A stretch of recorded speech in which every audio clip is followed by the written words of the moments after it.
বিসমিল্লাহির রহমানির রহিম। এই প্রিয় নেতৃবৃন্দ, সাইলেন্ট প্লিজ। সহকর্মীবৃন্দ, সকল সুবর্ণাতিথিগণ, আসসালামু আলাইকুম। প্রতি বছর মে মাসের এই দিনটি আমাদের পরিবারে আসে এক বেদনা বিধুর স্মৃতি নিয়ে। এই দিনে শুধু আমাদের পরিবার নয়, বরং সমগ্র দেশই হয়ে উঠে পড়েছিল বেদনার্ত ও অভিভাবকহীন। আমাদের প্রিয় মাতৃভূমি বাংলাদেশের জন্মের সাথে জড়িয়ে থাকা এক অবিচ্ছেদ্য নাম শহীদ প্রেসিডেন্ট জিয়াউর রহমান, যে চট্টগ্রাম থেকে স্বাধীনতার ঘোষণা করে তিনি এ দেশের সাথে তার নাম অবিচ্ছেদ্য করেছিলেন। সেই চট্টগ্রামেই এক সফল, সৎ, দূরদর্শী ও প্রকৃত দেশপ্রেমিক প্রেসিডেন্ট হিসেবে নিজের জীবন উৎসর্গ করেছেন।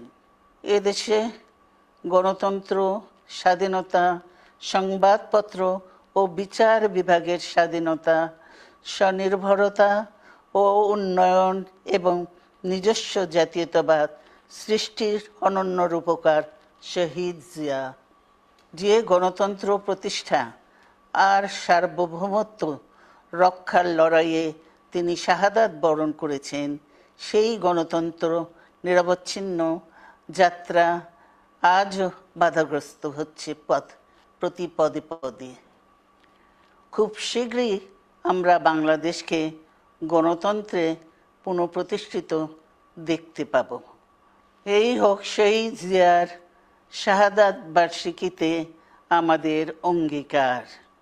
এই লক্ষ্যে সুশৃঙ্খলভাবে এগিয়ে চলার জন্য আমি বিএনপির সকল পর্যায়ের নেতা কর্মী ও দেশবাসীর প্রতি আহ্বান জানাচ্ছি।